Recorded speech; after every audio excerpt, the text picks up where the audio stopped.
I've seen so many creators spend hours upon hours doing cool effects on their videos and lighting them perfectly. And because of the amount of time they spend making their video look awesome, they completely forget about audio. And I want to put a stop to this. Hey guys, it's Tech Infusion, and today I'm going to show you why your audio sucks and how you can fix it very easily.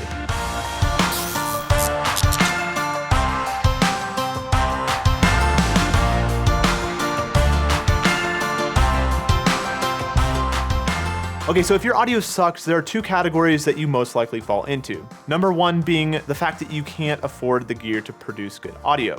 And don't worry, if that's you, there are a few things that you can still do to get around that. And secondly, maybe you just haven't cared about your audio in the past, or maybe you just haven't even given it a thought. If you didn't know, audio actually makes up 70% of how we process video. If you think about it, you can make a video that's lit horribly, but if people can't hear what you're saying, then what's the point of sticking around? That being said, here's my 5 tips and rules that you should follow when it comes to audio.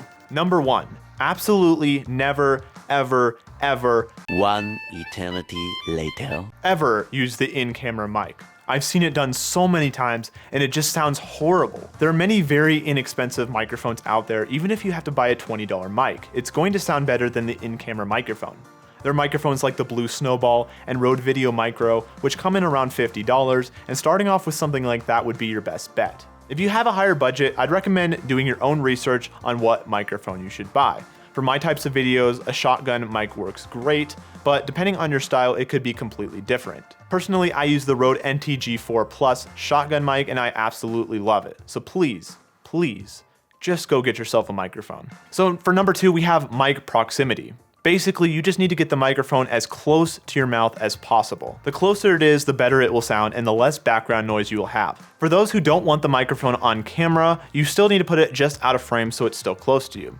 If you don't mind about having the microphone on frame, like many podcasters have, putting it around 4 to 6 inches away from you is the sweet spot. Now, if you're a run and gun vlogger, you can tend to get away with this a bit more because there's so much action in your videos and you're holding your camera with your hand. So a camera mounted shotgun mic would work best for you. So number 3, you plug in your microphone and hit record. There's a little bit more to it than that, and just following these easy, simple steps will not only make your audio sound better, but it will actually make it easier to edit down the road. You need to set the levels on whatever recording device you are using, whether it be a mic plugged straight into your camera, or you may be recording with an external recording device like a Tascam or Zoom. Regardless, you need to set the levels correctly. When people hear this, they think, oh, I just need to be as loud as possible so everyone can hear me. And while it is important to get an understandable recording, you can actually go too loud and permanently damage your audio. The second you start to overdrive your recording is the second that you have just captured unfixable, horrible audio. You actually need to err on the quieter side. It's good to peak right around -6 dB, but if you're not sure how loud you're gonna get while recording, I'd set it even lower. Alright, number 4, you get your raw audio recorded and levels set perfectly, and then you import it into your project and render. Hold it right there. With pretty much any microphone, you can always tweak it with your favorite editing software to make it sound so much better. The first tweak I'd recommend is an EQ or Equaliser. There's typically a vocal enhancer preset that you can choose, but essentially, you can reduce some of the ear-piercing sounds from 1000 to 5000 Hz and boost around 8000 and give it a richer feel. Boosting just a little bit around 700 to 800 may give your voice a little more low end. I will say make these adjustments very small because you can definitely go overboard and make it sound even worse. For the second tweak, we'll need some sort of compression. Each editing software has an effect for this.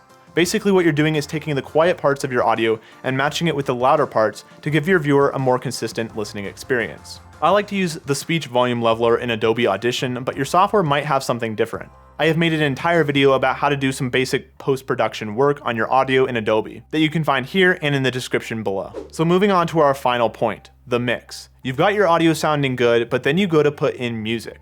I'll say this, there's nothing worse than watching a video with the music overtaking the voice. To avoid this, just bring your music track level down by about 20 dB and you'll be fine. If you like to get creative and edit to the music, you can use keyframes to control when the music is loud, and when your voice begins again, you can turn it back down. For me, this is one of the worst things I see.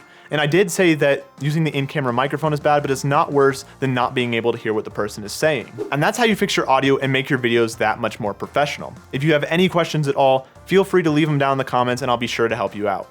As always, if you enjoyed this video or found it helpful in any way, please remember to leave a like, and don't forget to comment, subscribe, and hit that bell icon so you don't miss my next video.